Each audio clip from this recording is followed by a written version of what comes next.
Concernant la dépossession des banques sur leur rôle de tiers de confiance, enfin, moi j'y crois pas trop parce qu'il y a, quand on regarde tout ce qui est études clients, souvent les clients disent qu'effectivement ils ont besoin d'avoir un tiers de confiance en qui justement ils ont confiance pour pouvoir réaliser un certain nombre d'opérations et la banque, les acteurs bancaires représentent ce tiers de confiance par essence. Donc il y a toujours cette confiance qui est donnée à l'acteur bancaire. Parce que c'est celui qui conserve l'argent du client, c'est celui en qui on dépose ses fonds, chez qui on dépose ses fonds, et donc derrière il représente ce rôle de confiance. Et donc dans le cadre de la mise en place de blockchain, je pense que nous on a un rôle à jouer dans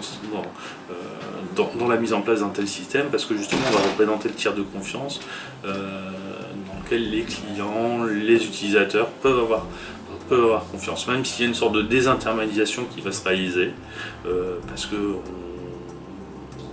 les clients vont vouloir réaliser certaines opérations sans passer par un organe central, mais il faut quand même qu'elles aient un acteur en qui elles puissent faire confiance, en qui les clients,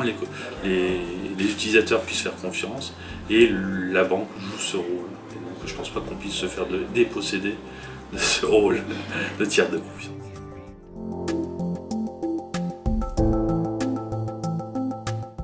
La blockchain permettant de réaliser un certain nombre de transactions de façon décentralisée, donc on essaye d'identifier des sujets sur lesquels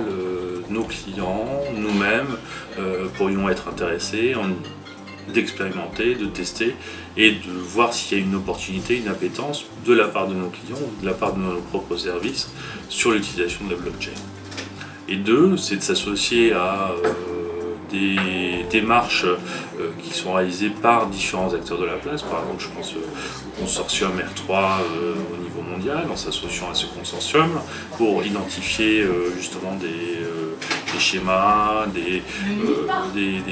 opérations qui puissent être faites de façon commune avec les différents acteurs de ce consortium, de s'associer par exemple avec d'autres initiatives qui peuvent être menées en France autour de la blockchain, et dans lequel justement on va identifier soit des cas d'usage, soit des modes opératoires, soit des sujets sur lesquels on peut travailler. Donc c'est de travailler de façon commune avec d'autres établissements dans le monde ou de la place, ou avec d'autres acteurs, et de tester, d'identifier des cas d'usage avec nos clients, avec nos collaborateurs sur l'utilisation de la blockchain.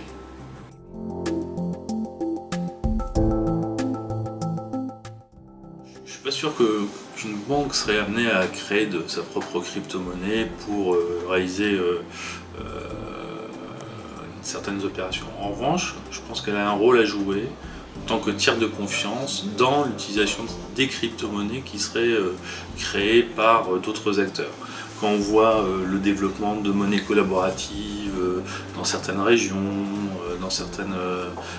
localités, on pourrait intervenir, nous, comme le tiers de confiance pour garantir que les transactions soient sécurisées en utilisant justement peut-être des technologies blockchain et en accompagnant ce mouvement de développement des monnaies alternatives qu'on voit un peu partout en France, dans le monde ou dans certaines régions plus spécifiques. Donc là, la banque a ce rôle à jouer de tiers de confiance.